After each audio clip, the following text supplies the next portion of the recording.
Dominant Protector. Credit to the author. 4,501-10. Ang mga pangalan po na nandito ay galing sa mga name generator. Kaya kung meron man pagkakatulad sa mga pangalan ng totoong tao o lugar, ito ay tunay na hindi sinasadya. Tama. Sa iyong malaking kontribusyon, kahit 1,000,000 espiritual na jade ay hindi sapat upang pasalamatan ka. Gayunpaman, ang escort agency ay nangangailangan ng mga espiritual na jade ngayon. Imposibleng makaipon ng napakaraming espiritual na jade sa maikling panahon. Sa halip na mapilitan, mas mabuting hayaan ang batang bayaning si Ford na maging bahagi ng escort agency. Kung hindi, ang iyong titulo ng honorary escort ay magiging isang maliit na pinuno. Taos-puso siyang pinayuhan ni Ming Yuan. Pinuno ng escort, Kuya Chi, tinatrato mo ako na parang isang tagalabas sa pagsasabing ito. Sa aming pagkakaibigan, kailangan mo talagang isangkot ang maraming mga benepisyo. At saka, ang layunin ko sa pakikipaglaban para sa bodyguard agency sa pagkakataong ito ay patayin si Wabaw. Ngayong pinugutan na ng ulo si Wabaw, maaari na akong magretiro pagkatapos ng tagumpay ko. Hindi mo na kailangang gawin ito, nanginginig ang ulo ni Terence. Young Hero Ford, alam ng lahat na ang Kaizen Bodyguard Agency ay umasa sa iyo upang maging pinuno ng ahensya. Ito ay hindi na personal na usapin mo. Ito ay may kinalaman sa reputasyon ng buong ahensya. Kapag kami ay minamaltrato, ang Kaizen Bodyguard Agency ay mapipintasan ng iba sa aming likuran. Seryoso ang mukha ni Ming Yuan habang sinabi niya, bukod dito, 20% lang ng shares ang ibinibigay namin sa iyo. Maaari itong maglalapit sa atin sa isa't isa at hindi magiging sanhi ng anumang pagkalugi sa ahensya ng bodyguard. Kami ang may malaking kalamangan. Sa puntong ito, hindi alam ni Terence kung paano tumanggi. Hindi lang niya masasabing wala siyang pakialam sa reputasyon ng Kaizen Bodyguard Agency at itulak na lang ang 20% shares, di ba? Maaaring panatilihing malinis ni Terence ang kanyang mga bulsa, ngunit magiging mahirap para kay Ming Yuan at Wen Han. Pagkatapos ng lahat, kailangan nilang magpasalamat ng husto kay Terence. Kung hindi tatanggapin ni Terence ang mga tuyong bahagi, kailangan nilang bigyan siya ng espiritual na jade, ngunit ang problema ay wala silang ganoong espiritual na jade. Si Terence ay hindi isang matigas na tao. Hindi niya hahayaang malagay sa awkward na sitwasyon ang kaibigan. Katulad ng sinabi ni Ming Yuan, kahit nakunin niya ang 20% ng mga bahagi, hanggat hindi niya ito hinawakan o aktibong lumahok sa mga desisyon ng ahensya ng seguridad, hindi niya hahayaang makaranas ng anumang pagkalugi ang Kaizen Security Agency. Ito ay ang pinakamahusay sa parehong mundo. Sige, pero kailangan kong linawin ang isang bagay. Matatanggap ko ang 20% dry shares, pero kailangan kong ibigay kay Kuya Chi ang buong autoridad para pamahalaan ito. Kung tutusin, hindi naman ako magtatagal sa South Continent, at hindi na ako makakasali sa affairs ng bodyguard agency sa hinaharap. Walang magawang sabi ni Terence. Well said. Halika, lahat, itaas natin ang ating salamin sa bagong may-ari ng ating bodyguard agency. Tuwang-tuwa si Ming Yuan. Agad siyang tumawag ng toast at muling naging masigla ang kapaligiran. Noong unang iminungkahi ni Wen Han na ibigay kay Terence ang 20% ng shares, nag-aalala siyang aakyat si Terence sa hagdan. Ang pagkawala ng kaunting espiritu kay Jade ay hindi isang malaking bagay, ngunit makakaapekto ito sa paggawa ng desisyon ng ahensya ng seguridad. Gayunpaman, ang pagbabalik ng pabor ni Terence ay nagpawi ng kanyang mga alalahanin. Ang pagbibigay ng 20% ng mga bahagi kay Wen Han at nilinaw na hindi siya sasali sa negosyo ng ahensya ay nangangahulugan na si Terence ay magiging hands-off manager na lang sa hinaharap. Hanggat regular siyang nagbabayad ng mga dibidendo, magiging maayos ang lahat. Ito ang pinakamagandang resulta para sa ahensya ng bodyguard ng Kaizen. Wala silang dapat mawala, at maaari pa nilang itali si Terence. Hindi pa banggitin ang iba't ibang mahiwagang kakayahan ni Terence, ang Hong Chamber of Commerce na nasa likod niya ay sapat na upang makinabang ang ahensya ng bodyguard ng Kaizen. Pagkatapos ng lahat, ang ahensya ng bodyguard ng Kaizen ay nasa tuktok ng pag-unlad nito, at ang Hong Chamber of Commerce sa likod ni Terence ay ang isa na maaaring hayaan itong tumaas sa 70,000 li sa isang pagkakataon. Ang pagbabalik lamang na ito ay nagkakahalaga ng 20% ng mga pagbabahagi na ibinigay niya. Dahil lahat ng tao ay mahilig sa akin, kaya ako ay magiging walang pakundangan na tumanggi. Itinaas ni Terence ang kanyang tasa at tinapos ito sa isang lagok sa ilalim ng hiyawan ng karamihan. Sa sandaling iyon, may ilang taong pumasok sa bulwagan, hindi pinapansin ang kakaibang tingin ng lahat. Tawa ng tawa ang pinuno habang naglalakad sa harapan ni Terence at ng iba pa, Head Escort Chief, Young Hero Terence Ford, bihira lang ang lahat na nasa ganoong magandang mood. Mabibilang mo ba itong si Hale? Ang lalaki ay ang pinuno ng Xuanying Escort Agency, si Shanying. Ang ilang mga tao sa likod niya ay ang mga pangunahing miyembro ng ahensya. Haha, ang escort leader na si Hale ay isang bihirang bisita na hindi man lang namin maimbitahan. Siyempre, malugod naming tatanggapin ka. Tumawa si Ming Yuan. Hindi na niya kailangan pang mag-isip para malaman kung bakit dumating si Shanying at ang iba pa. Ang taong ito ay narito upang ipahayag ang kanyang mabuting kalooban. Napakalinaw ng bagong istruktura ng escort agency ng South Continent na Alliance. Ang Kaizen Escort Agency ang pinuno ng 5 pangunahing escort agencies, na sinundan ng Shenfeng Escort Agency, ang Tianhong Escort Agency, ang Xuanying Escort Agency, at ang 4 na CIS Escort Agency. Ang Kaizen Escort Agency, ang bagong overlord, ay walang alinlangan ang may pinakamaraming sinasabi. Sa mga natitirang escort agencies, ang Holy Wind Escort Agency, Tianhong Escort Agency, at 4 na CIS Escort Agency ay maayos na lahat. Ang Xuanying Escort Agency lang ang bagong na-promote. Mahirap para sa kanya na gumawa ng isang pangalan para sa kanyang sarili ng mag-isa. Kung ito ay itatabi ng alyansa, maaaring hindi ito makakuha ng malaki kahit na ito ay naging isa sa 5 pinakamalaking escort agencies. Sa ilalim ng gayong mga kalagayan, kinailangan ni Shanying na makahanap ng isang malakas na kakampi. Ang ahensya ng bodyguard ng Kaizen ay ang pinakamahusay na pagpipilian sa puso ni Shanying. Una, ang kaalyado na ito ay ang bagong overlord ng escort agency at talagang malakas. Pangalawa, ang kabilang partido ay isa ring bagong puwersa, at nagkaroon ng malaking agwat sa pagitan nila at ng iba pang tradisyonal na mayayamang pamilya. Kung gusto ng Kaizen Escort Agency na makamit ang magagandang bagay, tiyak na kakailanganin nila ng maaasahang kaalyado na maaaring sumuporta sa kanila. Ang Xuanying Escort Agency ay ganap na akma sa posisyong ito.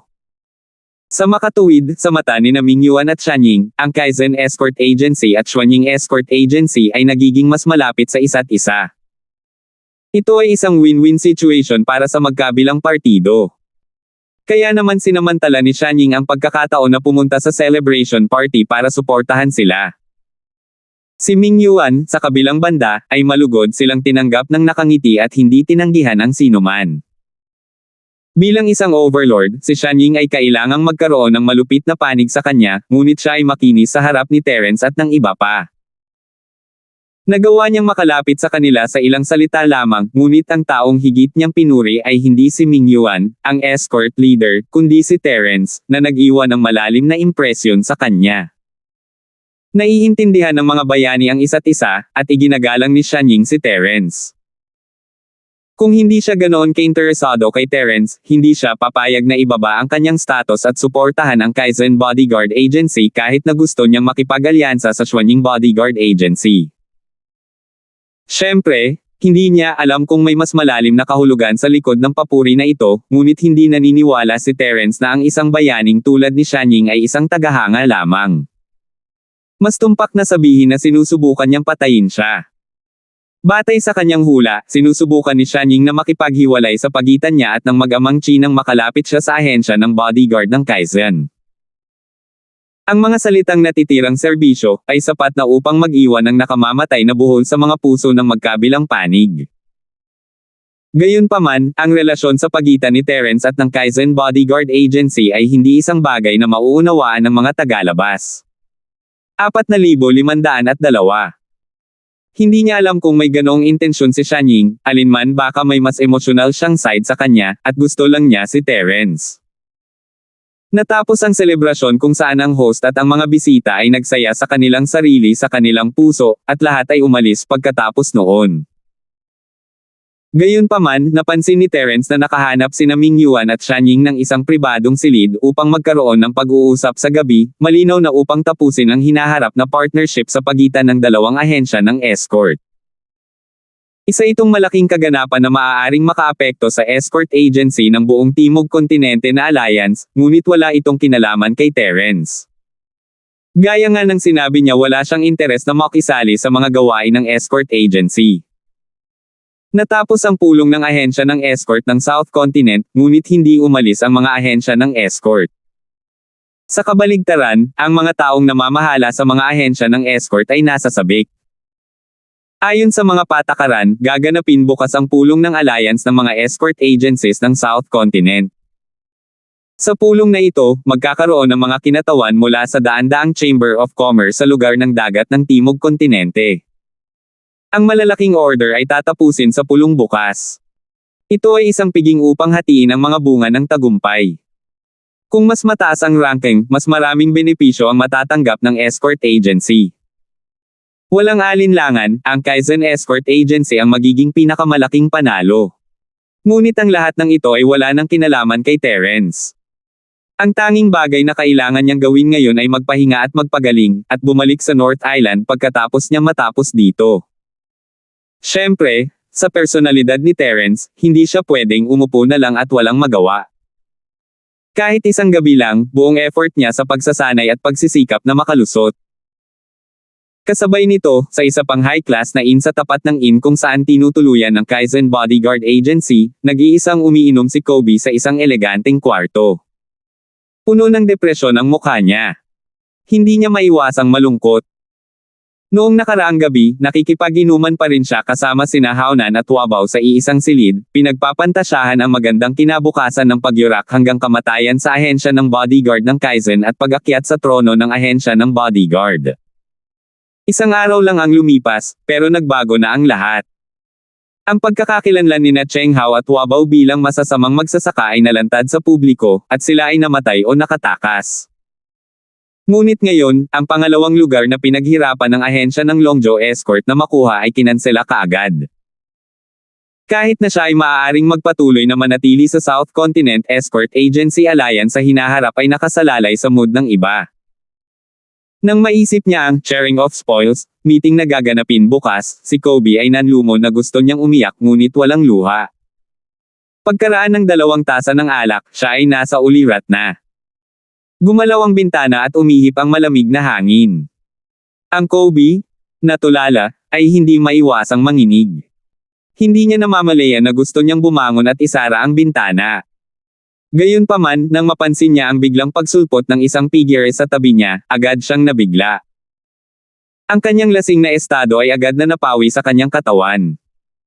Mabilis siyang sumigaw, "Sino ito?"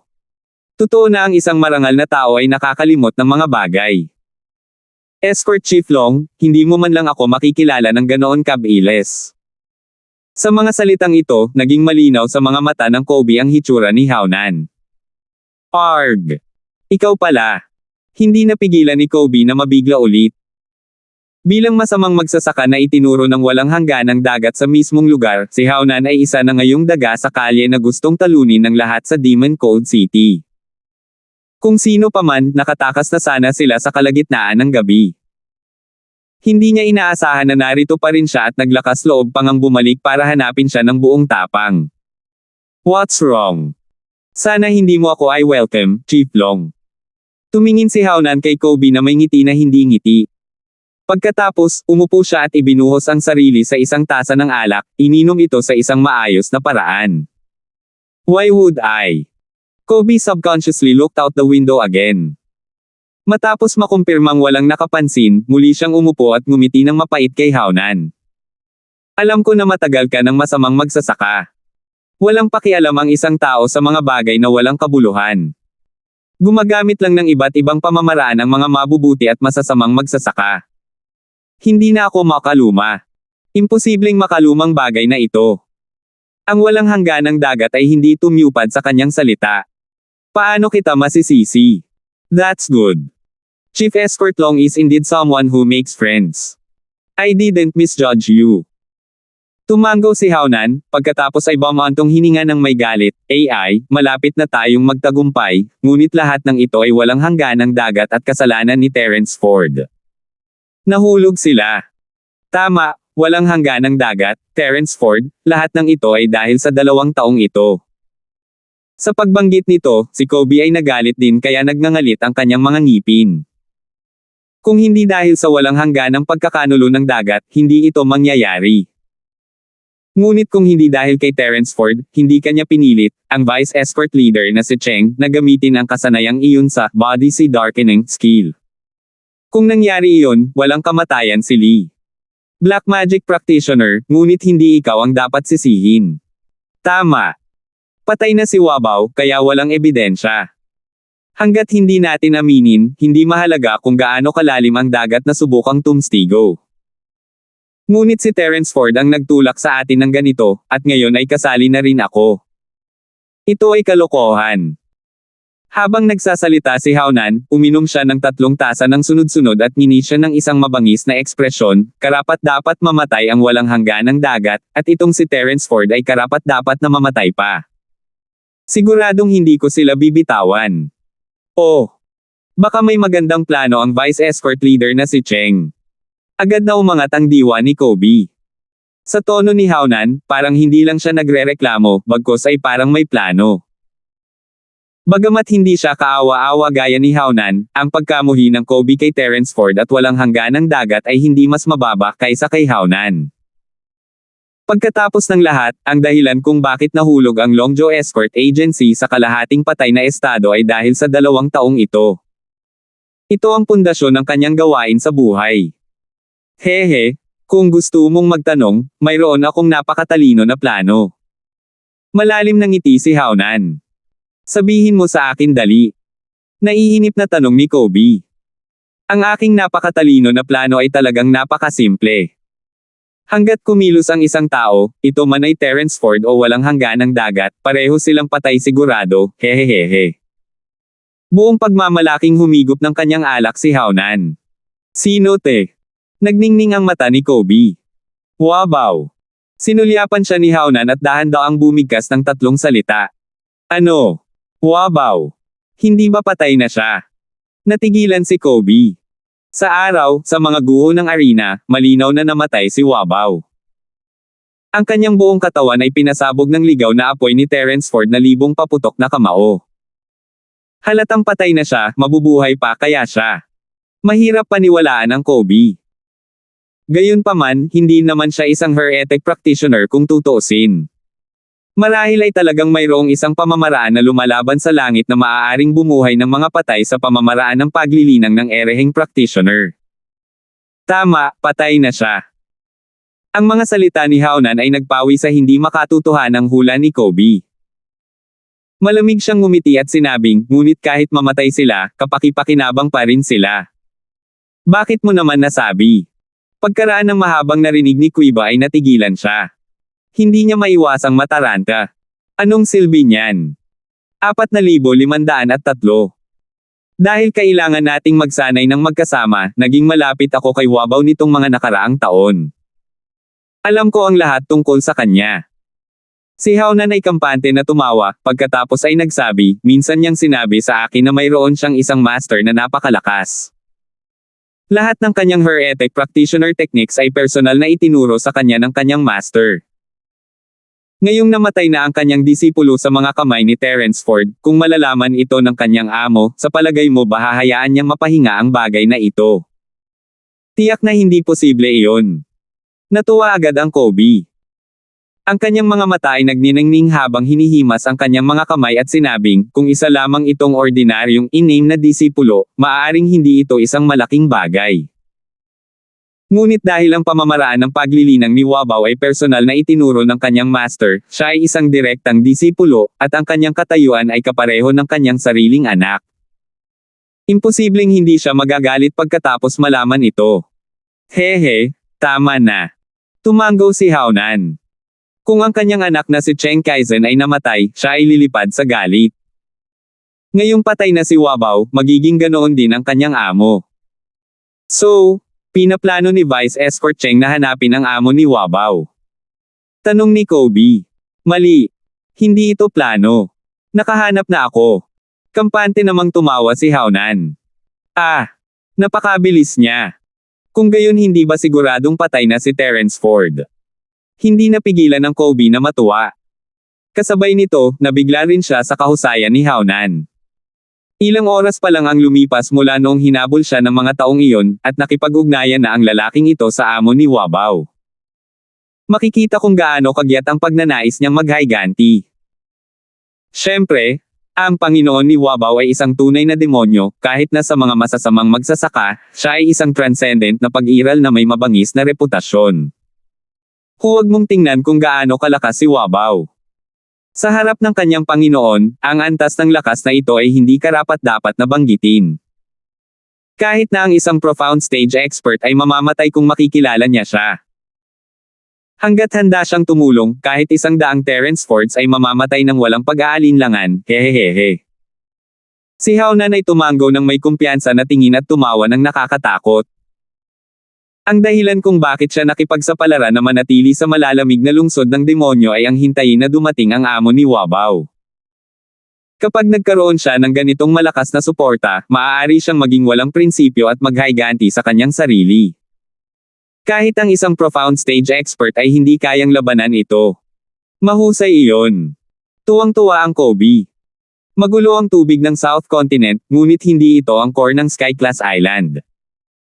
Bagaman mayroong lahat ng uri ng makapangyarihang tao, kakaunti lamang ang maaaring ituring na mga nangungunang master. Ang isang profound stage master ay maaaring gawin ang anumang gusto niya, hindi banggitin ang isang profound stage master na hindi man lang makalaban sa kanya. Noong una ay nag-aalala si Kobe na hindi siya tutulungan ng amo ni Wabaw. Pagkatapos ng lahat, siya ay isang masamang magsasaka. Kung wala siyang sapat na nakakagulat at malakas na lakas, mamamatay lamang siya kung siya ay napapalibutan at inaatake. Gayunpaman, pagkatapos marinig ang mga salita ni Haunan, wala nang dapat ikabahala.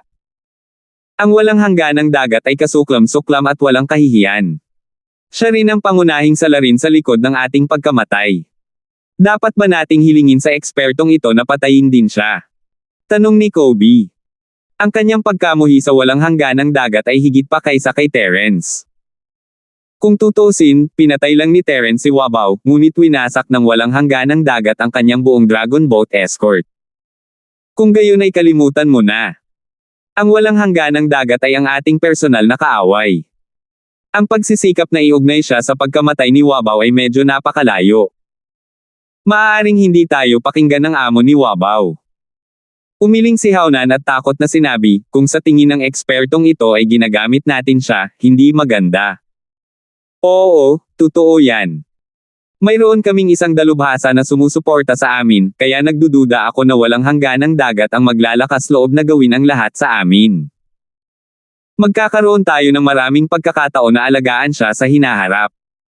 Itinanggo ni Kobe ang kanyang ulo na may kaunting panghihinayang, ngunit hindi niya pinag-isipan ang bagay na ito. Iniba niya ang paksa at nagtanong, kailan darating ang ekspertong ito? It should be soon. Kung hindi ako nagkakamali, bukas na tayo dumating dito. Kampante namang tumawa si Haunan. Napakabilis. Baka nasa dagat ng South Continent ang ekspertong ito. Hindi napigilan ni Kobe na magulat muli. Tumingin siya kay Haunan na may nagbabagang tingin. Siya ay orihinal na walang anumang iniisip tungkol sa South Continent Escort Agency Alliance Conference bukas. Pero kung darating talaga siya bukas, ibang-iba na ang kwento. Kung maaari nilang i-drag ito hanggang bukas, kahit na mapatay nila si Terence Ford para mabawi ang kanilang dignidad, hindi bababa sa ang Longjo Escort Agency ay hindi makakakuha ng anumang mga order. Ito ay dahil ang karamihan sa mga order sa katubigan ng Timog Kontinente ay mahahati na bukas. Sa kasalukuyang awkward na posisyon ng Longjo Escort Agency, hindi man lang nila makukuha ang sopas, lalo pa ang karne. Gayunpaman, kung ang Panginoon ni Wabaw ay dumating ng sapat na mabilis at nakumpleto ang ganting atake bago natapos ang utos bukas, magiging iba ang sitwasyon. Hindi, ngunit ayon kay Wabaw, ang lokasyon ay hindi malayo sa dagat ng Timog Kontinente. Ang dahilan kung bakit ko siya nakontak ng napakabilis sa pagkakataong ito ay dahil sa isang espesyal na panloob na pamamaraan. Nang dumating si Wabaw sa aking lugar, natakot siyang tugisin ng mga tao ng 3 malalaking pavilion, kaya sinabi niya sa akin ng maaga na kung may nangyari sa kanya para sa maulan, ito ay gagamitin ko lamang ang kanyang Panginoon na sekreto, ngunit ito ay orihinal na paghahanda. Ngayon ay nagamit na ito, paliwanag ni Haunan. Mabuti, ang galing. Paulit-ulit na tumango si Kobe sa tuwa. Ang kanyang orihinal na kalungkutan ay natangay at muli siyang nasasabik. Ngumisi siya ng nakakatakot at sinabing, F***, ang ugat ng lahat ng kaguluhang ito ay itong si Terence Ford. Kung hindi dahil sa kanya, hindi tayo gagawa ng paraan upang humingi ng tulong sa walang hangganang dagat, at hindi natin siya binigyan ng hawakan. Makakapaghiganti tayo sa wakas. Tama, dapat mamatay ang brat na ito. Kung hindi ko siya papatayin ng sarili kong mga kamay bukas, ako, si Haunan, ay hindi tao. Ang sabi ni Haunan sa pamamagitan ng pagngangalit ng mga ngipin. Sa katunayan, kung hindi dahil sa labanan sa ring sa maghapon, malaki sana ang tsansa niyang mapatay si Terence. Kaya lang nahulog si Terence sa ring at wala siyang pagkakataong gawin iyon. Kung maaari niyang baliwalain ang mga patakaran at habulin si Terence ay naging malamig na bangkay na ngayon. Gayunpaman, ang panghihinayang na ito ay maaaring mabawi kapag dumating ang amo ni Wabaw bukas. Haha, nakatadhana nang ang patay ang batang yan. Para sa paghihiganti bukas, inom tayo. Kampante namang tumawa si Kobe. Well said. Tagay. Tumawa din ng malakas si Haunan. Habang nagdiriwang ang dalawa, ang tinak sa kanilang tagiliran, ang target na kailangan nilang patayin, si Terence, ay nasa kanyang silid na sumisira. Sa katunayan, noong araw, mahina na niyang hinawakan ang hadlang ng pag-upgrade. Bagamat hindi siya na-stock sa gitnang yugto ng Geodan stage sa loob ng mahabang panahon, siya ay, pagkatapos ng lahat, isang master ng Geodan stage na nagkaroon ng perpektong tagumpay. Ang pambihirang tagumpay ay hindi gaanong mahirap kaysa sa ordinaryong Geodan stage masters. Karaniwan, hanggat naabot ang larangan ng layunin, ang tagumpay ay isang bagay ng natural na tagumpay. Matapos labanan si Wabaw ng 3 beses na sunod-sunod, at pagkatapos ay ang mas malakas na Haunan, malinaw na pumasok si Terence sa hindi maipaliwanag na estadong ito. 4,504. Estilo ni Terence na lumakas kapag nakilala niya ang isang taong mas malakas, natural lang sa kanya na makalusot kapag nahaharap siya sa isang taong mas malakas kaysa sa kanya sa bawat aspeto. Ang tanging pinagsisisihan ay hindi pinili ni Haunan na ipagpatuloy ang hamon, na nag-alis ng lahat ng pressure kay Terence at gayon din ang pakiramdam ng paglusob. Nakakalungkot kung ipinagpatuloy ni Haunan ang hamon, si Terence ay maaaring nakalusot sa laban, kahit na hindi pa rin siya katapat para sa kanya. Siyempre, nakakalungkot na hindi siya makalusot sa isang pagkakataon, ngunit hindi ito isang bagay na hindi niya kayang bawiin. Dahil nalampasan na niya ang tagumpay sa maghapon, simple lang para kay Terence, kailangan lang niyang humanap ng paraan para maibalik ito. Kung tutusin, maaaring mukhang misteryoso, ngunit may mga bakas pa rin na kasunod. Malinaw na naalala ni Terence na noong unang lumitaw ang pakiramdam na ito ang unang pagkakataon na pinatalsik siya ni Wabaw mula sa entablado. Ginagaya niya ang Wild Flame 1000 Explosion Fist sa kanyang isipan, at iniisip lang niya kung paano talunin si Wabaw sa oras na iyon. Hindi niya ito gaanong pinansin, pero ngayong naisip niya ito, totoong-totoo pa rin ang pakiramdam. Sa madaling salita, hanggat muli niyang nakuha ang makapangyarihan at mapang-ipong ultimate move na iyon, magagawa niyang pasiglahin ang layunin ng labanan sa kanyang katawan, at hindi siya malalayo sa isang opisyal na tagumpay. Si Terence ay hindi bababa sa 60% na tiwala dito at sinimulan itong subukan ng walang pag-aalinlangan. Gayunpaman, walang saysay na subukan ito ngayon. Pagkatapos ng lahat, ganap niyang pinagkadalubhasaan ang hakbang na ito, at wala man lang pressure sa kanya. Natural, hindi niya mararamdaman ang pressure kapag sinubukan niyang gamitin ito. Ang kanyang isip ay patuloy na bumabalik sa pakikipaglaban niya sa maghapon, at sa pagkakataong ito, ang target ni Terence ay hindi ang marahas na 10,000 explosive fist ni Wabaw, ngunit ang buong katawan ni Haunan na naging itim. Ang lakas ni Hao Nan ay nasa kanyang normal na pag-atake, at wala siyang killer move tulad ng marahas na 10,000 Explosion Fist, ngunit ang paningin ng kanyang lakas na lumulubog pagkatapos ang kanyang buong katawan ay nag-iwan ng malalim na impresyon sa isip ni Terence. Sa mahigpit na pagsasalita, ang buong katawan na nagiging madilim ay hindi maaaring ituring na isang pamamaraan, ngunit isang estado. Ito ay isang napakalakas na estado na mas hindi malulutas kaysa sa marahas na buhangin na libong paputok na kamao. Dahil hindi siya nagkaroon ng pagkakataong maranasan ito ng personal tulad ng marahas na buhangin na libong pasabog na kamao, ni hindi niya nakipag-away kay Wabaw ng napakaraming beses, walang malalim na pag-unawa si Terence sa buong estado ng pagdidilim ng katawan ni Hao Nan. Ito ay mas mahirap na paghihinuha ito, hindi banggitin na ang estado na ito mismo ay mas komplikado kaysa sa isang simpleng panghuling hakbang tulad ng marahas na buhangin na libong paputok na kamao. Upang matagumpay na makakuha ng isang galaw, kailangan ng isa na makabisado man lang ang kakanyahan nito, tulad ng marahas na buhangin na libo-libong pasabog na pagsabog ng kamao. Kung hindi alam ni Terence ang prinsipyo ng pagsabog ng buhangin, hindi niya naisip na gumamit ng mga kristal na apoy sa halip, at natural, hindi siya magkakaroon ng marahas na apoy na libong paputok na kamao. Gayunpaman, ang buong katawan ni Hao Nan ay naging itim lamang sa maikling sandali, kaya hindi madaling maunawaan ang kakanyahan nito. Paulit-ulit niyang iniisip, at parang pelikula sa kanyang isipan ang away kay Hao Nan, paulit-ulit na paulit-ulit, kasama na ang mga galaw, reaksyon, at aura ni Hao Nan. Hindi niya binitawan ang anumang mga detalye sa entablado pagkatapos ay makakahanap siya ng ilang mga pahiwatig.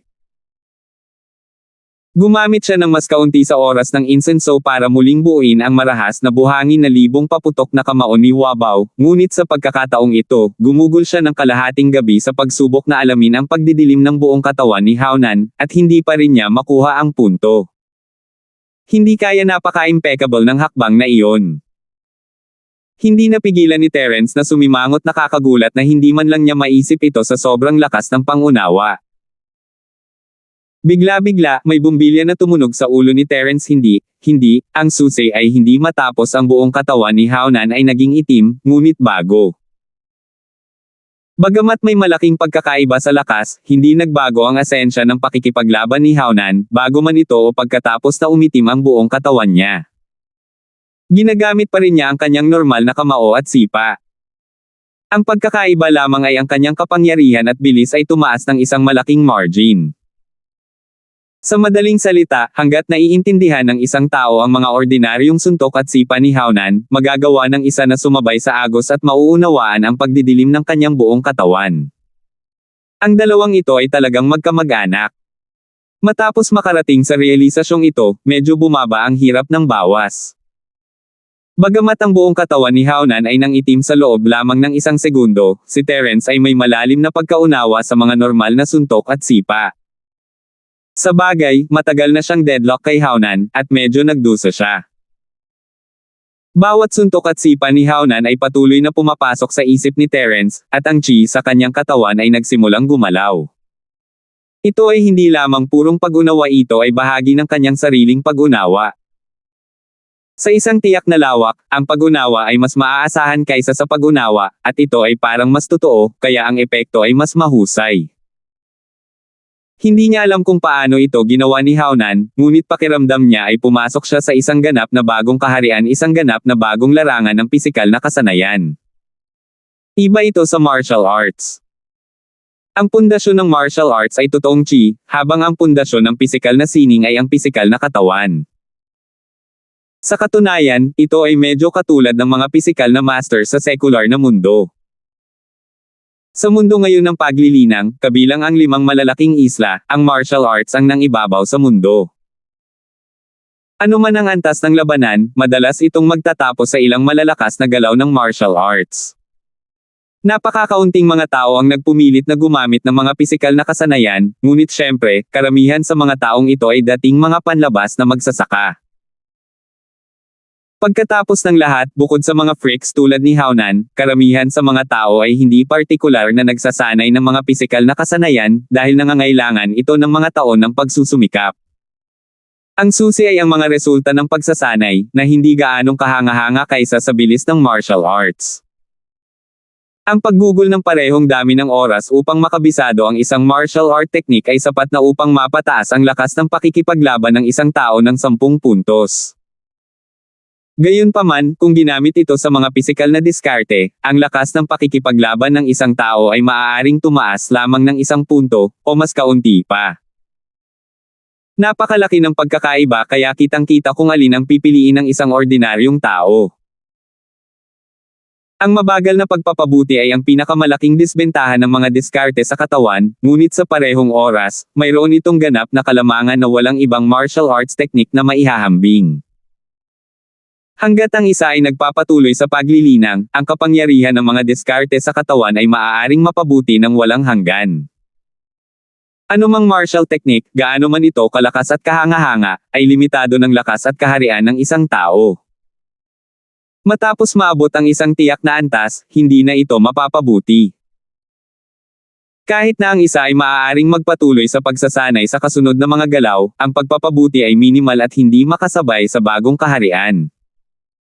Sa makatuwid, ang isa ay maaari lamang magsanay ng isang mas malakas na pamamaraan ng militar at magsimula sa simula. Gayunpaman, iba ang pisikal na kakayahan. Hanggang ngayon, wala pang nakarinig na sino man ang makakaabot sa pinakamataas na limitasyon ng pisikal na kakayahan. Kung patuloy siyang magsasaka, sisubog siya at mamamatay. Ang ganitong uri ng bagay ay karaniwang hindi umiiral. 4,505. Sa madaling salita, hanggat ang isang tao ay nagpupersage, mula sa isang ordinaryong tao hanggang sa Golden Core Stage, ang Nascent Soul Stage, ang Profound Stage, at maging ang matataas at makapangyarihang Masters ng Mountain Opening Stage, palagi silang makakagamit ng body technique laban sa kanilang mga kaaway dahil sa kanilang walang katapusang potensyal. Gayunpaman, ang prosesong ito ay napakahirap din. Gayunpaman, hanggat ang isang tao ay nagtitiyaga sa kanilang paglilinang, hindi sila kailanman mahuhuli. Sa kabuuan, sa parehong larangan, ang isang pisikal na master na mahusay sa pisikal na mga kasanayan ay madalas na mas malakas kaysa sa isang espiritual na master na mahusay sa martial arts, dahil ang masters ng pisikal na mga kasanayan ay dapat na parehong panloob at panlabas. Sa itaas ng Sky Class, walang paraan upang umunlad pa sa pamamagitan lamang ng paglilinang ng pisikal na sining, kaya ang mga maaaring magpatuloy sa parehong pisikal at espiritual na sining ay hindi mga ordinaryong walang awa na tao. Si Terence ay palaging isang spiritual practitioner, at natural lamang na ang lahat ng kanyang trump card at killing moves ay kabilang sa espiritual na kategorya. Pagkatapos ng lahat, kumpara sa ibang mga masters ng parehong antas, siya ay nagsasanay ng napakaikling panahon. Wala pang 3 taon mula nang pumasok siya sa sekta. Ang dami ng oras na ito ay balewala para sa mga magsasaka. Tulad ng para sa paglilinang ng mga pisikal na kasanayan, gaano man kaitalento ang isang tao, ang pinakamahalagang punto ay tumagal ito ng maraming oras.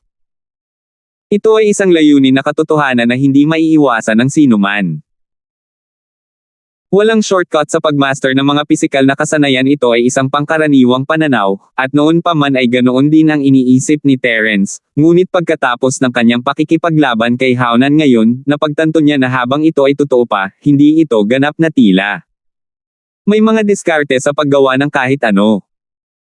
Kahit na ang pinakasimpleng aksyon ay may kaukulang lansihin, at ang mga diskarte sa katawan ay walang pagbubukod.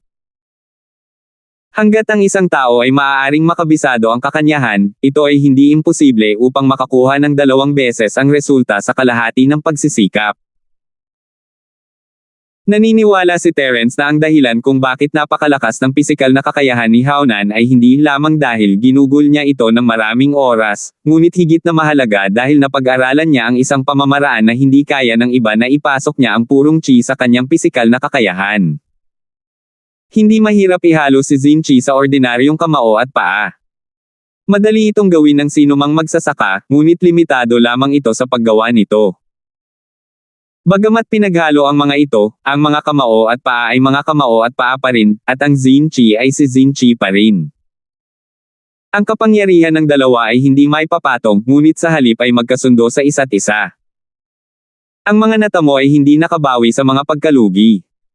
Sa katawan ni Haunan, walang bakas ng pagkasira.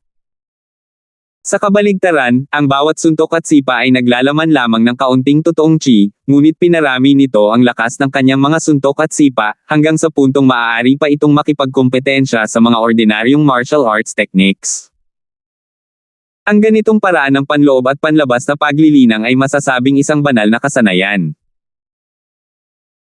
Si Terence ay hindi nag-aaral ng mga pisikal na kasanayan sa loob ng mahabang panahon, at wala siyang gaanong karanasan dito, ngunit ang kanyang background sa assassin ay ginawa siyang isang henyo sa mga pisikal na kasanayan, at siya rin ay napakahusay sa pagkontrol sa kanyang chi. Sa dalawang kondisyong ito, hindi imposibleng matutunan niya ang sobrang pisikal na kakayahan ni Haonan.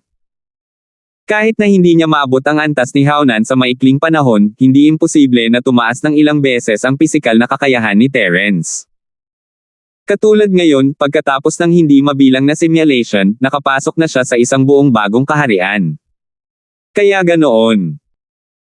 Ang ugat ng makapangyarihang pisikal na kakayahan ng lalaking iyon ay ang paggamit ng tunay na enerhiya upang pasiglahin ang sigla ng kanyang mga selula sa isang iglap, kaya nagiging sanhi ng mabilis na pagtaas ng lakas ng kanyang pisikal na katawan. Nagpakawala ng mahabang hininga si Terence, nabuhayan ng loob ang kanyang espiritu matapos itong pag-isipang mabuti, bagaman siya ay isang ganap na scumbag, sa mga tuntunin ng pisikal na kakayahan, siya ay maituturing na isang henyo. Si Haonan ay ipinanganak at lumaki sa Sky-class island, kaya syempre hindi niya alam ang salitang cell, at ang kanyang pangunawa sa katawan ng tao ay hindi kasing siyentipiko tulad ng sa secular na mundo.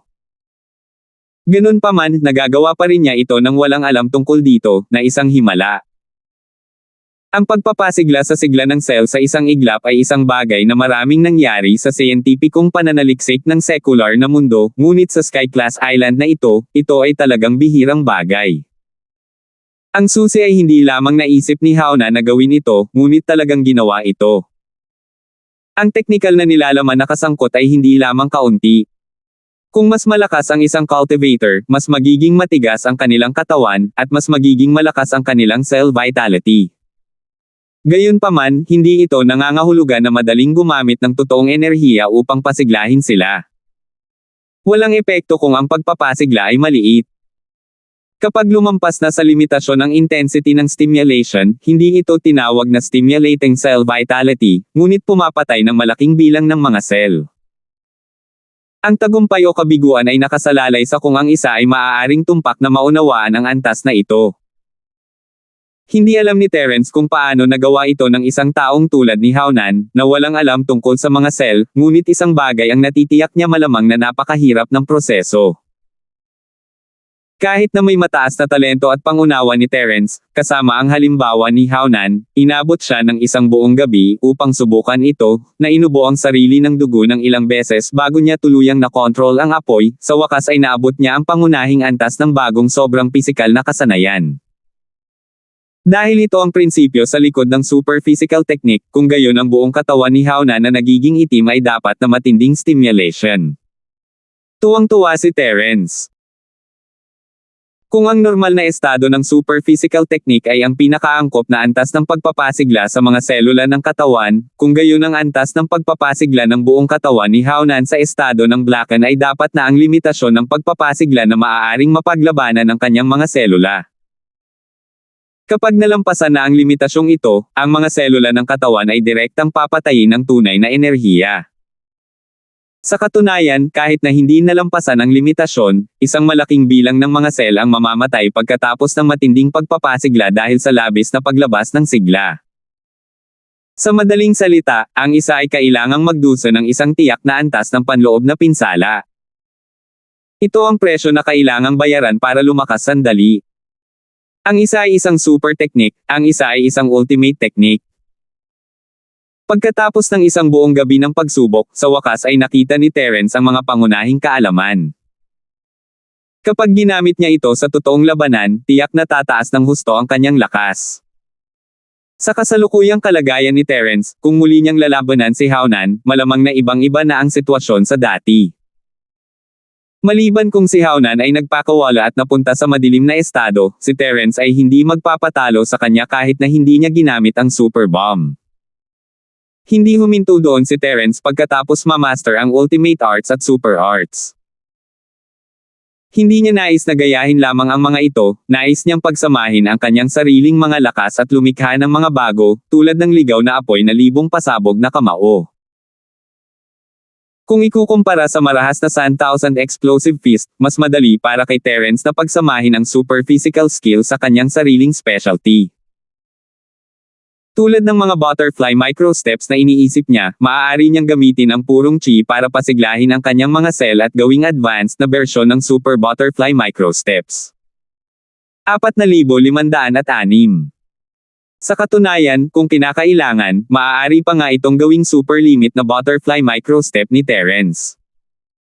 Siyempre, ang pasanin ng paglampas sa kanyang mga limitasyon ay masyadong malaki, magkakaroon siya ng panloob na pinsala kung gagamitin niya ito. Dagdag pa, si Terence ay hindi pa masyadong pamilyar sa ganitong uri ng matinding pamamaraan, kaya mas mabuting iwasan ito hanggat maaari. Nandito na sila. Biglang nagningning ang mga mata ni Terence.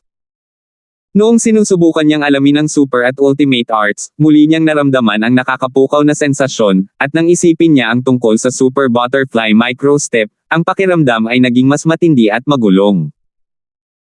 Ang orihinal na malawak at tahimik na zinki sa kanyang katawan ay nagsimulang umikot ng hindi mapigilan sa sarili nitong, mas mabilis at mas mabilis. Ang bawat meridian sa kanyang katawan ay naging lubhang aktibo, at ang kanyang dantian ay nasa kaguluhan. Ito ay isang senyales na malapit na siyang masira. Lumiliwanag ang kalangitan, at sa wakas ay dumating na ang sandaling hinihintay ni Terence sa buong gabi. Maliwanag ang langit, at muling naging masigla ang plaza. Gayunpaman, hindi katulad ng escort agency event sa South Continent 3 araw na ang nakakaraan, ang bilang ng mga taong natipon dito ngayon ay mas kaunti.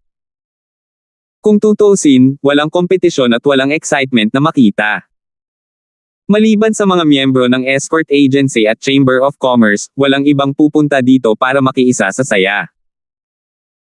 Siyempre, ang plaza ay binabantayan na ngayon ng mga bodyguard na ipinadala ng bagong 5 pangunahing ahensya ng bodyguard.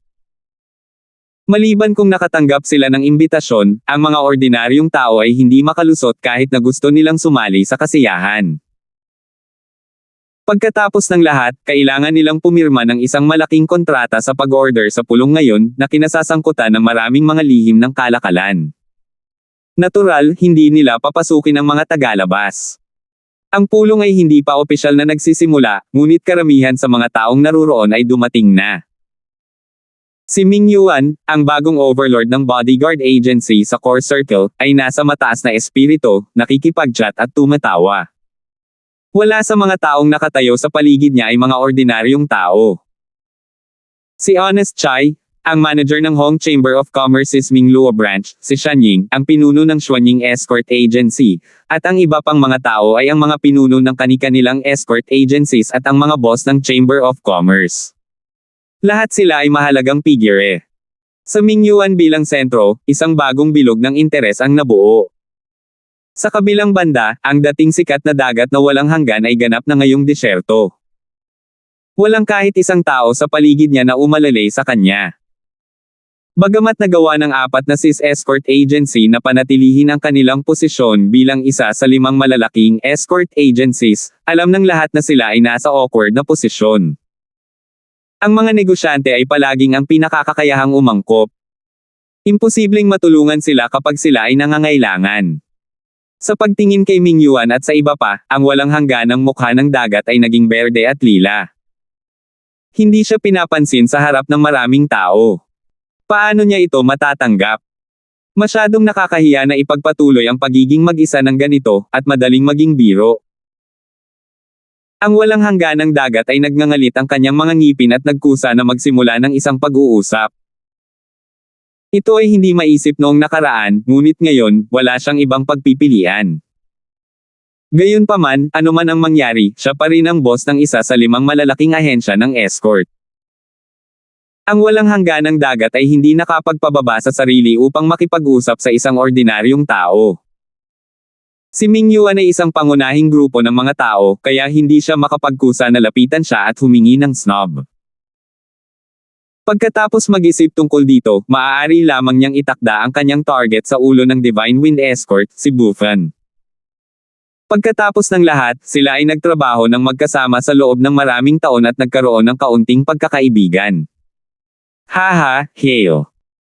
Lumakad ang walang hangganang dagat at pilit na ngumiti, ngunit bago pa siya makapagsalita ng anuman, biglang umalis si Buffon kasama ang kanyang mga tao, na iniwan siyang awkward na nakabuka ang bibig.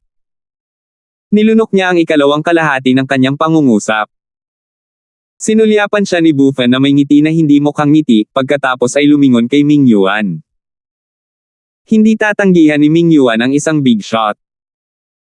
Agad na nagsimulang mag-chat ang dalawa, iniwan ang walang hangganang dagat na nag-iisa sa malamig na hangin. Ang escort leader na ito na si Hale ay talagang napakagandang tao. Kuya Ford, tingnan mo ang ekspresyon ng matandang malabo na walang hangganang dagat na iyon. Masyadong nakakatawa, ha ha ha ha. Malinaw na nakita ni Wenhan ang eksenang ito, at hindi niya napigil ang hawakan ang kanyang tiyan at tumawa. Kahit na sinisipa ng lahat ang isang tao kapag siya ay nahulog, medyo hindi inaasahan na ang pinuno ng 4 na ahensya ng escort ng SIS, ang walang hangganang dagat, ay biglang mahuhulog sa isang mahirap na sitwasyon kung saan walang nagmamalasakit sa kanya. Umiling si Terence, hindi makapagsalita. Gaya nga ng kasabihan, kahit mamatay ang tigre, nandoon pa rin ang prestihiyo nito. Karaniwan, kahit na may pagkakaiba, hindi ito dapat maging napakalungkot. Bukod dito, hindi pa talaga bumagsak ang 4 na SIS escort agency. Ang mga taong ito ay talagang makatotohanan. Hehe, palagi namang ganito ang dagat ng South Continent. Puro benepisyo lang ang iniisip nila at hindi damdamin ng tao. Mas mabilis magbago ng mukha ang mga taong ito kaysa sa pagbuklat ng pahina sa libro. Napangiti si Wenhan ng walang pag-aalinlangan at tiningnan si Terence ng mabuti. Brother Ford, kumain ka ba ng ilang uri ng miraculous pill ngayon? Bakit pakiramdam ko ay medyo iba ang buong pagkatao mo? Bakit pakiramdam ko lalo akong masigla? Hindi, Kuya Chi? Baka nagkakamali ka. Bahagyang ngumiti si Terence, nakapasok lang siya sa tuktok ng mid-stage golden core 1 oras na ang nakalipas, kaya natural na puno siya ng enerhiya. Gayunpaman, palagi siyang mababa ang profile, at mabuti para sa kanya na itago ito sa kanyang sarili. Oh, really? Siguro. Napakamot ng ulo si Wenhan sa pagkalito. Hindi na siya nagtanong pa dahil pinangunahan na ni Ming Yuan ang lahat sa stage. Nagsimula na ang South Continent Escort Agency Alliance Conference. Bilang bagong pinuno ng escort agency, natural na kinailangan ni Ming Yuan na magbigay ng pambungad na talumpati. Gayunpaman, iba siya sa mapagpanggap na dagat na walang hanggan. Nagbigay lang siya ng ilang simbolikong salita at dumiretso sa punto. Nagsimula siyang mag-host ng mga negosasyon para sa kooperasyon sa pagitan ng iba't ibang ahensya ng escort at ng iba't ibang chambers of commerce. Agad na nasigla ang lahat ng namamahala sa bodyguard agency. Lahat sila ay sabik na subukan. Ito ang pinakamahalagang palabas sa araw na iyon. Kung magkakaroon ng karne o sopas ang kanilang bodyguard agency sa susunod na 5 taon, o hindi, ay depende sa kung ilang order ang makukuha nila ngayon. Gayunpaman, alam ng lahat sa kanilang mga puso na kahit na hindi pa ito opisyal na nagsimula, ang resulta ay karaniwang natukoy na. Ito ay dahil ito ay isang grand meeting upang ibahagi ang mga bunga ng tagumpay. Gaya ng iminumungkahi ng pangalan, tanging ang mga nanalo sa nangungunang ranggo ang maaaring magbahagi ng pinakamalaking bunga. Kung tungkol sa mga nawalan ng kapangyarihan, may inggit lamang sila. Hehe, ang pinaka-curious ko ngayon ay kung gaano karaming order na walang hangganang dagat ang makukuha ng kanyang Forces Escort Agency. Kuya Ford, gusto mo bang hulaan? Tumawa ng may interes si Wenhan. Noon, ang 4 na SIS Escort Agency ay palaging nakakakuha ng 20% ng shares ng mag-isa. Iyon ang tinatawag nilang pagiging mayabang. Pero sa pagkakataong ito, magiging matigas na. Hindi ko mahulaan iyon, ngunit ang paghatol mula sa malamig na pagtanggap na natanggap niya ngayon, tiyak na lumiit siya ng malaki sa pagkakataong ito. Hindi magiging maganda ang oras ng Forces Escort Agency sa mga susunod na araw. Ngumiti si Terence at iniba ang topic, kung ikukumpara, mas na-curious ako sa isa pang bagay. Bakit hindi dumating si Kobe at ang kanyang Dragon Boat Escort? 4,507. Hindi yun sinasabi. Hiyang-hiya siya kahapon kaya nahihiya siyang bumalik. Anyway, wala namang utos kung darating siya. Ngumisi si Wenhan.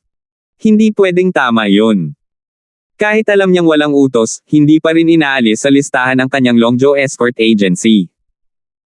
Sa ganoong krusyal na okasyon, kahit na ayaw ipahiya ni Kobe ang sarili niya, dapat magpadala man lang siya ng kakatawan sa kanya, di ba? Naguguluhan pa rin si Terence. Ngayong binanggit mo ito, medyo kakaiba. Hindi mapigilan ni Wenhan na sumimangot. Habang nag-uusap ang dalawa, biglang may hiyawan sa bakana ng plaza. Ang lahat ay hindi maiwasang lumingon at tumingin. May nakita silang dalawang figure na dahan-daang naglalakad patungo sa gitna ng venue sa gitna ng gulo. Ang isa sa kanila ay Kobe, at ang isa ay ang masamang magsasaka na si Haonan na nakatakas sa publiko kahapon. Nagulat ang karamihan. Walang inaasahan na si Haonan, ang masamang magsasaka na kinasusuklaman ng lahat, ay hindi tatakas. Sa halip, siya ay naglakas loob na bumalik ng walang hiya. Bukod dito, dumating siya sa venue ng pagpupulong kung saan nagtipon ang mga eksperto ng escort agency. Nakatingin kay Haonan na naglalakad na may kasamang ngiti na para bang walang ibang tao sa paligid, sabay-sabay na bumulong ang lahat, ayaw na nitong mabuhay. Tiyak na may mali sa abnormal na sitwasyong ito. Parang nagbago ang mga pangyayari. Nagdilim ang mukha ni Terence. Hindi siya naniniwala na si Haonan ay isang tulala na liligawan ang sarili niyang kamatayan.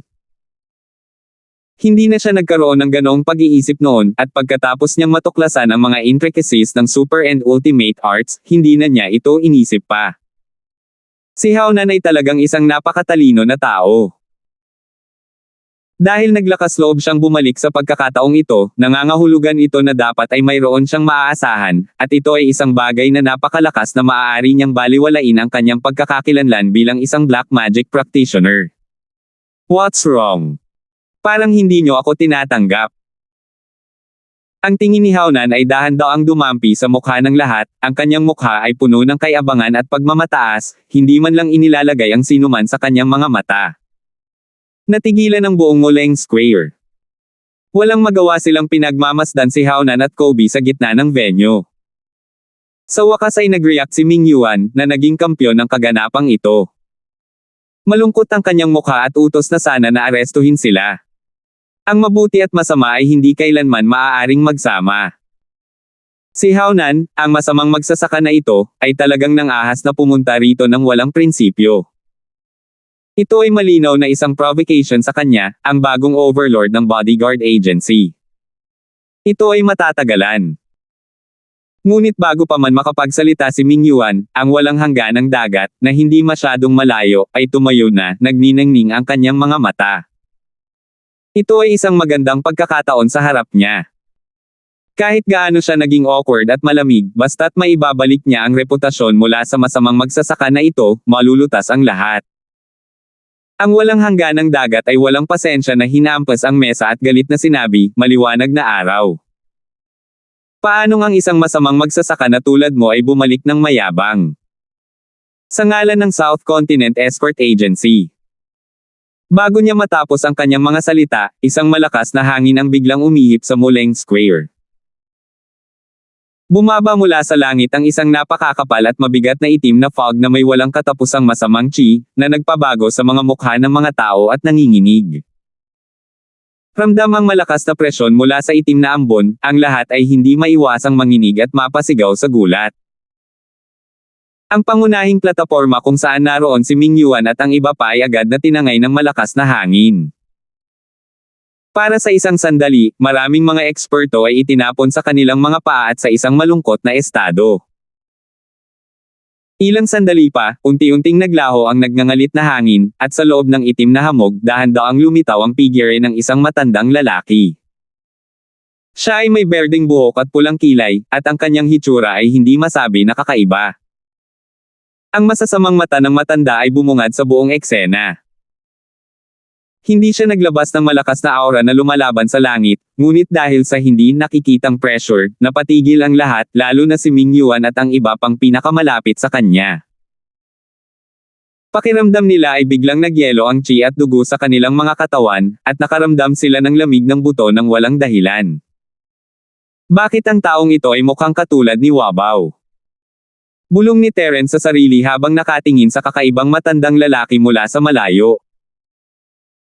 Si Wabaw ay may isang pares ng tatsulok na mata na yin-yang na iba sa mga ordinaryong tao, at ang matandang lalaki na bumaba mula sa langit, maliban sa kanyang kakaibang anyo, ay may isang pares ng mga mata na halos kapareho ng kay Wabaw. Maaaring ang taong ito ay kamag-anak ni Wabaw, o ang kanyang ama. Sa oras na ito, walang nang-ahas na magsalita. Napatingin silang lahat sa kakaibang matandang ito. Hindi man siya nagsimula ng away, nakikita ng lahat na ang lalaking ito ay halatang may masamang intensyon. Sino bang masamang espiritu ang nang-ahas na pumunta sa escort agency meeting ng South Continent at Mangulo? Hao-nan, sa tingin mo ba ay mababawasan mo ang tingin mo sa matuwid na landas dahil lang sa may backer ka? I'll do it in behalf of the heavens today. Habang ang lahat ay tulala pa rin, ang walang hangganang dagat ay biglang tumindig at umungol, agad na sumugod patungo kay Hao-nan. Ito ay isang bihirang pagkakataon upang ibalik ang mga bagay. Kung ito ay isang Hao-nan lamang, kahit na walang hangganang dagat ang unang nakakuha sa kanya, hindi ito masyadong kapanipaniwala. Ngunit ngayon, may isang kakaibang matandang lalaki na malinaw na hindi dapat pabayaan. Takot na takot ang lahat kaya hindi sila naglakas loob na gumalaw. Hindi ba ito magpapakita kung gaano kalaki ang tapang at responsibilidad ng walang hangganang dagat? Maingat na sinulyapan ng walang hangganang dagat si Ming Yuan. Nang makita ang nikotitawang ekspresyon ng isa, na para bang kaharap niya ang isang malaking kalaban, napakasaya ng walang hangganang dagat. Hindi masamang hindi malaman kung ano ang mabuti, ngunit mas mahusay na ihambing ang mga kalakal. Sa pamamagitan ni Ming Yuan, ang tinaguri ang bagong overlord ng escort agency, bilang paghahambing, ito ay highlight ang kanyang superior na imahe. Pagkatapos ng insidente ngayon, magiging malinaw kung sino ang mas angkop na pamunuan ng South Continent Escort Agency Alliance sa hinaharap. Sa lahat ng uri ng pagnanasa sa kanyang isipan, naramdaman ng walang hangganang dagat na gumon ang kanyang katawan. Siyempre, hindi siya tanga. Inatake lamang niya si Hao-nan, na pinagtitiwalaan niya. Tungkol naman sa kakaibang matandang iyon, na malinaw na hindi dapat banibiro, mas mabuting maghintay hanggang magkaroon siya ng 100 tao na tumugon sa kanyang tawag at pangunahan ang lahat na salakayin siya ng sama-sama. Gayunpaman, si Hao-nan, na walang hangganang dagat na nakalista bilang target na pataasin ang kanyang reputasyon, ay nakatingin sa kanya na may ngiti na hindi isang ngiti. Naka-cross arms siya, at parang wala siyang balak na sampelan. Ano ka ba? Isang ubod ng kirot at nakakatang na sigaw ang nagmula sa kanyang likuran. Kasabay nito, isang hindi maipaliwanag na puwersa ang biglang bumaba sa kanyang likuran. Ang walang hangganang dagat ay hindi man lang nagkaroon ng oras para makabawi sa kanyang kabangisan bago siya napadpad sa lupa na parang langaw. Nakasubsob siya ng 3 talampakan sa lupa. Lahat ng naruroon ay hindi maiwasang mapabuntong hininga. Ang walang hangganang dagat ay isang peak-late na nascent soul stage expert. Sa buong South Continent Escort Alliance, maaaring hindi siya isa sa pinakamahusay, ngunit siya ay nasa top 5 man lang. Hindi nila akalain na wala siyang magagawa kahit isang galaw sa kakaibang matandang ito. At sa hitsura nito, hindi man lang ginagamit ng matanda ang kanyang tunay na kapangyarihan. Isang sect opening powerhouse. Si Ming Yuan at ang iba pang mga tao na medyo may kaalaman ay agad na nabigla. Bagamat hindi niya ipinahayag ang kanyang buong lakas, masasabi na nila mula sa simpleng pag-atake na ito na ang kakaibang matandang ito ay talagang eksperto sa yugto ng pagbubukas ng bundok. 4,508. Sa dagat ng South Continent, kung saan kahit na ang isang profound stage expert ay maaaring gawin ang anumang gusto niya, isang big shot ang lumitaw sa simulang yugto. Sa pagkakataong ito, gulat na gulat ang lahat na hindi man lang maisara ang kanilang mga bibig. Lahat sila ay nabigla at hindi nakapagsalita, at ang kanilang mga mata ay puno ng hindi paniniwala. Hindi ito ang lugar ng pagpili ng alagad ng East Province Academy. Paanong biglang lumitaw ang gayong hindi magagapi na pag-iral? Sa isang iglap, ang mga taong walang lakas ng loob na gumalaw ay lalo pang natakot na huminga. Bawat isa sa kanila ay umiling at nagkatinginan, walang lakas ng loob na gumawa ng ingay. Kahit na lahat sila ay eksperto, kung sabay silang umatake, kahit isang profound stage expert ay maaaring hindi ito makayanan. Ngunit ngayon na ang kabilang partido ay isang mataas at makapangyarihang pagbubukas ng entablado ng pagbubukas ng bundok, mas mainam na mabilis na wakasan ang mga hindi makatutuhanang pag-iisip. Kung talagang magseryoso sila, kahit sabay silang umatake, hindi ito sapat para patayin sila. Ang masamang cultivator na big boss ng opening stage, gumawa talaga ako ng isang malaking biro ngayon. Pangit ang mukha ni Wenhan at ngumiti siya ng mapait. Ang itim na fog sa kakaibang matandang ito ay mas makapal kaysa kina Wabaw at Haunan, at ang masamang aura ay kahanga-hanga. Kung hindi pa rin nila masasabi na ang taong ito ay isang masamang magsasaka, kung gayon lahat ay nahukay ang kanilang mga mata. Pagkatapos ng lahat, walang silbi ang pagpapalaki ng mga ito sa mukha. Tumango si Terence, madilim at tahimik ang kanyang mukha. Mula sa sandaling lumitaw ang kakaibang matanda, ang buong sitwasyon ay wala sa kontrol. Kahit na ang mga hindi importanteng tao sa paligid ay nanginginig sa takot, at sa pagtitig ni Haunan sa kanya na may masamang intensyon, si Terence ay lalong hindi matatag. Nasa panganib siya ngayon.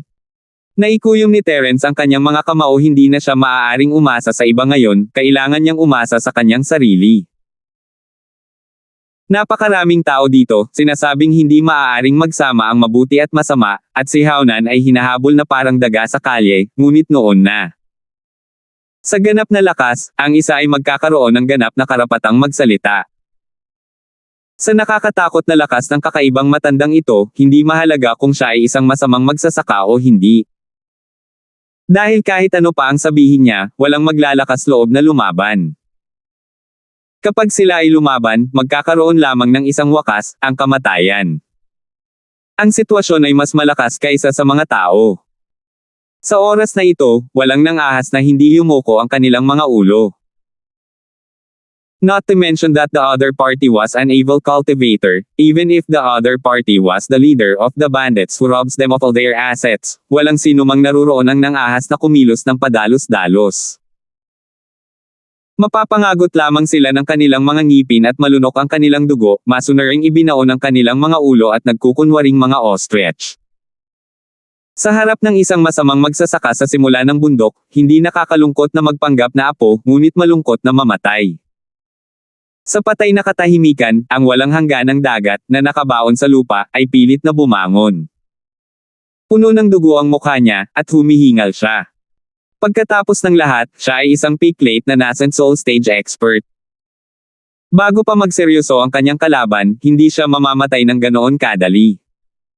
Siyempre, siya ay medyo miserable, at siya ay nasugatan ng husto. Ang nakatitawang plano sa pagbuo ng reputasyon noon ay agad na naalis sa kanyang isipan. Sa pagkakataong ito, matapos ang walang hangganang dagat na suray-suray sa kanyang mga paa, hindi man lang niya nilingon si Haunan. Naglakas loob lamang siyang sumulyap sa kakaibang matanda, at tulad ng iba, lumiit siya sa likod, hindi nang ahas na huminga. Gayunpaman, ang walang hangganang dagat ay hindi nang ahas na magdulot ng anumang gulo, ngunit ang kakaibang tingin ng matandang ito ay bumagsak sa kanyang ulo. Sino ang nagtanong sa idiot na ito na magnakaw ng spotlight? Ikaw ang host nitong Bulsh *T Conference. Ang kakaibang matandang lalaki ay malamig na tumingin sa walang hangganang dagat. Mas matindi pa ang boses niya at nakakatang sa tenga kumpara kanina, dahilan para mag-goosebump ang lahat. Ito ay kaya hindi kasiya siya marinig na ito ay isang gulo. Gayunpaman, hindi mahalaga kung gaano ito hindi kasiya siya, walang sino man ang maaaring magkaroon ng anumang mga opinyon at maaari lamang itong tiisin. Dahil nakatitig sa masamang tingin ng kakaibang matanda, ang walang hangganang dagat ay agad na umihi sa kanyang pantalon. Nanlambot ang mga tuhod niya at hindi niya maiwasang lumuhad sa lupa. Mabilis siyang umiling at nauutal, hindi. Hindi ako. Ang taong iyon ay. Kanina lang, naiinis ako at nasaktan ka. Patawarin mo ako, Senyor. Itinuro ng isang daliri ng walang hangganang dagat si Ming Yuan. Hindi siya nagdalawang isip na ibenta ang bagong amo ng escort agency. Napatingin sa kanya ang lahat ng may panghahamak. Bagamat hindi sila naglakas loob na labanan ang masamang pinunong magsasaka na ito, hindi ito naging hadlang sa kanilang pagmumura sa walang kabuluhang duwag na ito. Palagi siyang nagsasalita ng may katarungan, ngunit sa kritikal na sandaling ito, siya ay mas masunurin kaysa sinuman. Nang makita ang masamang tingin ng kakaibang matandang lalaki, nanikip ang puso ni Ming Yuan, ngunit wala siyang sinabi. Bagamat hindi niya kayang labanan ang pagkakaroon ng ganitong antas, tiyak na hindi siya magiging walang hiya gaya ng walang hangganang dagat na lumuhad at dilaan ang kanyang bote sa publiko. Sige, kahit sino pa yan, pansamantalang papalitan ko ang pagpupulong na ito. Kung may hindi kasiyahan, maaari mo itong itaas ngayon. Sabi ng kakaibang matanda na may maangas na ekspresyon. Tumango ang lahat. Walang nangahas na gumawa ng tunog sa oras na ito. Ang kalaban ay ang panliligaw kay kamatayan. Walang sino man ang naruroon ay isang tanga, at walang sino man ang magiging kakaiba. Not bad? You're quite tactful. Bagaman mayroong hindi bababa sa 8,000 masters na namatay sa ilalim ng aking mga kamay, ngunit sa mga taong ito ng paglilinang, hindi ko nais na pumunta sa isang killing spree. Mabuti para sa iyo na maging tapat. Ngumiti ng masama ang kakaibang matanda at idinagdag, hayaan mo akong magpakilala. Ang aking sekta ay mula sa West Mountain, at ang aking dawis na pangalan ay West Mountain Old Sect. Matandang sekta ng West Mountain. Biglang huminga ang buong Mulling Square. Kung ang mga tao ay mayroon pa ring bakas ng hindi makatutuhan ng pantasya sa kanilang mga puso noon, ngayon ang bakas ng pantasyang ito ay ganap na nabasag, at walang sino man ang nangahas na magkaroon ng ibang iniisip. Anong problema sa West Mountain? Tiningnan ni Terence ang gulat na ekspresyon ng lahat at hindi niya maiwasang tumigil. Narinig niya ang tungkol sa West Island, ngunit hindi pa niya narinig ang tungkol sa isang West Mountain. Maaaring ito ay isang espesyal na lugar sa dagat ng South Continent. Kuya Ford, hindi mo alam. Nagulat si Wenhan, na nasa tabi niya. Mabilis niyang hininaan ang kanyang boses at nagpaliwanag, ang West Mountain ay ang pinakatanyag na lugar ng pagtitipon ng mga masasamang magsasaka. Ang pinaka-brutal at pinaka-makapangyarihang masasamang cultivator sa buong Sky-class Island ay lahat ay natipon sa West Mountain, na bumubuo ng isang West Mountain na masamang sekta. Narinig ko na ang pinuno ng masamang sekta ay tinatawag na West Mountain Old Ancestor, at ang pangalawang ulo ay itong matandang ninuno ng West Mountain. Isang lugar ng pagtitipon para sa mga masasamang magsasaka. May ganoong lugar. Lalong nalito si Terence, hindi pa niya narinig ang ganito noon. Hindi ba't ang mga masasamang gawain ay parang mga daga sa kalye, laging nagtatago sa liwanag? Kahit na ang isang magulong lugar tulad ng dagat ng Timog Kontinente ay hindi kayang tiisin ang pagkakaroon ng mga masasamang magsasaka, hindi pa banggitin ang iba pang makapangyarihang mga sekta sa mga islang Sky-class. Sa pangunawa ng mga ordinaryong tao, hindi ba ang isang pampublikong umiiral na lugar ng pagtitipon para sa mga masasamang magsasaka tulad ng masasamang sekta sa West Mountain ay naghihintay para sa lahat ng mga pangunahing sekta na magsanib kamay upang palibutan at lipulin sila? Oo, matagal na silang umiral.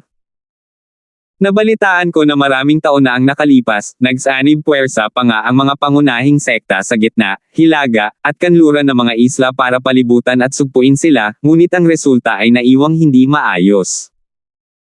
Nagkibit balikat si Wenhan at bumantong hininga. Ano?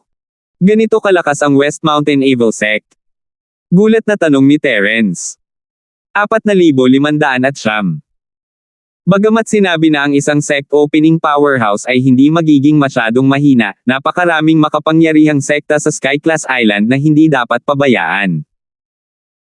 Sa napakalaking puwersa ng gitna, hilaga, at kanlurang mga isla na nagkakaisa, kung talagang ipinadala nila ang kanilang mga nangungunang masters, ang West Mountain Evil Sect ay hindi makakahawak kahit gaano pa sila kalakas, tama ba? Well, Ang West Mountain Evil Sect ay talagang makapangyarihan, ngunit sinasabing ang dalawang panig ay hindi talaga nag-away noong panahong iyon. Ang Alliance of Righteous Sects ay nakakaalam lamang na ang West Mountain ay halos nasa pagitan ng West Island at ng dagat ng South Continent, ngunit hindi nila alam ang tiyak na lokasyon. Bukod pa rito, ang kapaligiran ng lugar ng dagat na iyon ay lubhang mapanganib, at tila ang lahat ng uri ng mga grupo ay nabuo.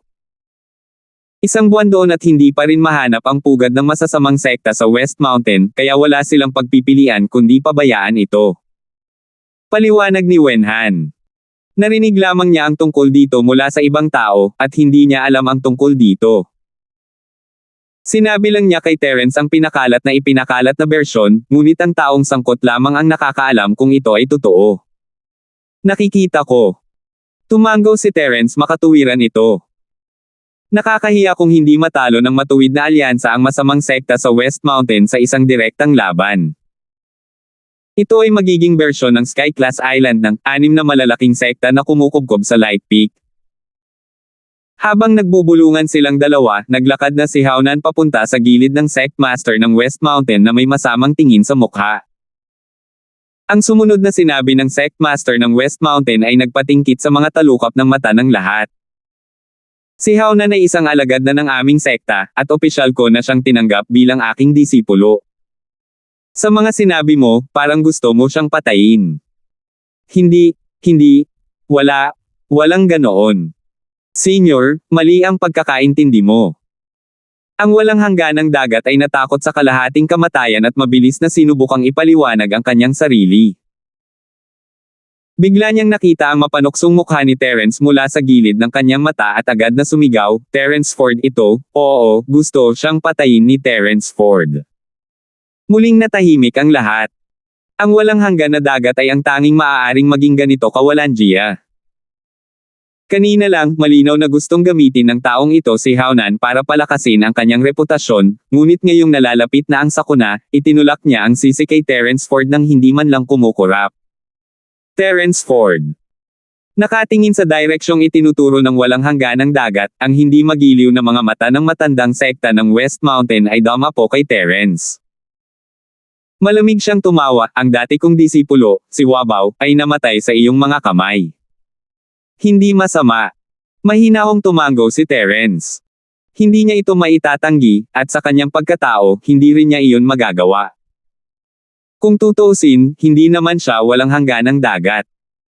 Oh, maglakas loob kang aminin ang iyong mga aksyon, tama ba? Hindi ko inaasahan na magiging mabuting tao ka pa rin. Ang mukha ng matandang Sect Master ng West Mountain, nakakaiba na, ay biglang naging mabangis at nakakatakot. Malamig niyang sigaw, hindi mo ba alam na hindi lang siya direktang alagad ng sekta natin, pamangkin din siya ng sekta natin. Hindi ko alam noong una, ngunit alam ko ngayon. Kalmado pa rin ang ekspresyon ni Terence, no wonder na may tatsulok na mata ang dalawa. Kaya sila tiyuhin at pamangkin. Dahil sa nakakagalit na tugon ni Terence, naging kakaiba ang ekspresyon ng lahat, lalo na sina Wenhan, Mingyuan, at tapat na Chai. Pinagpapawisan silang lahat para kay Terence. Napakabata pa ng young master na si Ford. Hindi ito ang oras para maging isang bayani, mamamatay na siya. Oo nga, ang matandang Grandmaster ng West Mountain ay galit na ang kanyang mukha ay naging mapula, halos kapareho ng kulay ng kanyang mga kilay. Ang itim na fog ay biglang lumabas mula sa tuktok ng kanyang ulo, at ang buong kalangitan ay agad na nagdilim. Ito ay isang tagpo ng katapusan ng mundo na may mga itim na ulap na tumatakip sa lungsod. Nang maisip ng lahat na papatayin ng matandang sekta ng West Mountain si Terence, ang maitim na ulap sa itaas ng kanilang mga ulo ay biglang nagkalat. Maaliwalas na naman ang langit, at maliwanag na sumisikat ang araw. Biglang naglaho ang layunin ng pagpatay sa katawan ng West Mountain Sect Master. Natawa siya imbes na magalit. May backbone ka, damn it, talagang may gulugod ka. Itong pamangkin kong ito ay katulad mo, na nangangahas na sirain ang pinto at iwan ang bundok para sa isang walang kabuluhang bagay. Matagal ko nang sinabi na walang masamang magsasaka na nagmamayabang sa lungsod ay magkakaroon ng magandang wakas. Siya ay bumagsak sa lahat ng bagay ngayon, at ang kanyang kamatayan ay hindi makatarungan, at ang kanyang kamatayan ngayon ay hindi makatarungan. Ang iba ay hindi lamang ang nalilito maging si Terence ay nagulat. Ano ang ibig niyang sabihin doon? Inakala ng lahat na ito ang ritmo ng paghihiganti kay Wabaw, ngunit sa huli, binago talaga nila ang paksa at sinabi na ang pagkamatay ni Wabaw ay hindi isang inhustisya. Talagang hindi maarak ang mga aksyon ng isang eksperto. Ang ganitong kakaibang pag-iisip ng masamang magsasaka na big shot sa simula ng bundok ay lalong hindi maintindihan. Nabalitaan ko rin na pinalayas mo ang Dragon Boat Escort. Inalis ng tingin ng West Mountain Sect Master si Terence at nagtanong tungkol sa isang bagay na hindi nauugnay, na lalong ikanalito ng lahat. Hindi ko siya pinaalis. Hindi ko siya pinaalis. Ang walang hangganang dagat ang unang nakabawi sa kanyang pagkabigla. Mabilis niyang sinabi, ang Longzhou Escort Agency ay nasa pangalawa. Mula ngayon, ito na ang 6 na pangunahing escort agencies. Ang 5 pangunahing escort agencies ay dapat na matagal nang nabago. Hindi napigilan ng mga tao na hindi makaramdam ng pagkasira ng loob. Damn it, napakawalandiya ng lalaking ito. Paano niya mababago ang mga patakaran ng Katimugang Kontinente Escort Agency Alliance ng ganoon na lamang? 6 na F***ing pangunahing escort na ahensya. Kahit sa ganitong panahon, hindi pa rin niya nakakalimutang pangalagaan ang sarili niyang ahensya ng Four Seas Escort. Isa talaga siyang tusong matandang Zorro. Kahit na walang nang ahas na gumawa ng ingay sa harap ng isang nagbubukas ng sekta na masamang cultivator na big boss para sa kapakanan ng kanilang buhay, lahat ay may integridad pa rin sa kanilang mga puso. Ngunit walang masasabi tungkol sa isang tulad ng walang hangganang dagat. Ang taong ito ay naging laki ng masamang magsasaka. Hindi lamang siya nakaramdam ng hiya, ngunit mayroon din siyang walang kahihiyang ekspresyon sa kanyang mukha, na para siyang isang tao na maaaring yumuko at magunat. Sok, medyo tak ka. Magwala ka. Ang matandang sect master ng West Mountain ay ngumiti ng mapanukso at lumingon kay Haonan. Aking mahal na disipulo, oras na para magsimula sa negosyo. Bibigyan kita ng pagkakataong maghiganti sa sarili mo. Patayin ang Terence Ford na iyon, at pagkatapos ay sabay tayong magtutungo sa escort agency ng Dragon Boat. Bihira lang tayong lumabas, at marami akong gagawin. Nang marinig ito ni Kobe, tuwang-tuwa siya. Nang sabihin ng walang hanggan na dagat na ang kanyang Longzhou Escort Agency ay magiging number 2 escort agency muli, hindi siya gaanong nasasabik. Pagkatapos ng lahat, ito ang tunay na kahulugan ng tanong. Inihanda na niya ang kanyang sarili para dito, kaya wala nang dapat ikagulat. Pero ngayon, sinabi ng matandang sect master ng West Mountain na siya na ang bahala sa Dragon Boat Escort Agency. Ito ay isang magandang bagay na hindi niya mapanaginipan. Tuwang-tuwa si Kobe na halos sampelan niya ang sarili. Damn it, isa itong malaking shot sa opening stage. Paano kung isa siyang ereheng practitioner? Sinong maglalakas loob na tumanggi? Sa katubigan ng Timog Kontinente, madalas sabihin ng mga tao ang mga bagay tulad ng mabuti at masama ay hindi maaaring magkasabay, ngunit mula sa pagganap ng lahat, lalo na ang walang hangganang dagat, makikita na ang kamao ay ang katotohanan. Hanggat ang isa ay sapat na malakas, ang mga masasamang magsasaka ay maaari ding maging mainstream. Tapos papatayin kita ng isang suntok. 4,510. Sa lumang sekta ng West Mountain, isang big shot sa simula ng bundok, sa hinaharap, ang negosyo ng Longzhou Escort Agency ay hindi bababa kahit kaunti dahil sa pagkakaroon ng masasamang magsasaka. Sa halip, ito ay magiging higit pa kaysa dati. Kahit na ang bagong promote na Kaizen Escort Agency ay hindi makakalaban dito. Ang mga negosyante ay naglagay ng kita kaysa sa lahat. Wala silang pakialam sa mga masasamang magsasaka. Hanggat maaari nilang pigilan ang mga magnanakaw at pirata, at may hatid ang selyadong pakete ng ligtas at maaasahan, sila ang kanilang unang pipiliin. Sa huli, ang nagwagi ay ang hari. Hanggat ang lakas ng isang tao ay sapat na malakas, kahit na ang mga masasamang magsasaka ay itinuturing na katarungan. Ang Dragon Boat Escort ay hindi isang mantsa, ngunit isang pagpapala na hindi maaaring maipon sa ilang mga buhay kasama ang lumang sekta ng West Mountain, na isang malaking shot sa simula, ang namamahala. Hanggat ang matandang sect master ng West Mountain ay nasa paligid, walang sino man ang maglalakas loob na pukawin ang Longzhou Escort Agency. Hanggat nakataas ang bandila ng Longzhou Escort Agency sa barko, kahit ang mga pirata at tulisan ay kailangang magtago sa malayo. Kung hindi, kung maglakas loob silang magkaroon ng anumang masamang pag-iisip, magiging kalaban nila ang lumang sekta ng West Mountain, at kahit 10 buhay ay hindi sapat para patayin sila. Sa paghahambing, hindi mahalaga kung nakabawi sila o hindi. Sa mga salita ng matandang sect master ng West Mountain ngayon, ayos lang kahit na ang Longzhou Escort Agency ay hindi sumali sa South Continent Escort Agency Alliance sa hinaharap. Sa isang powerhouse sa simula ng yugto bilang kanilang pinuno, hindi nila kailangang mag-alala tungkol sa walang negosyong darating sa kanila.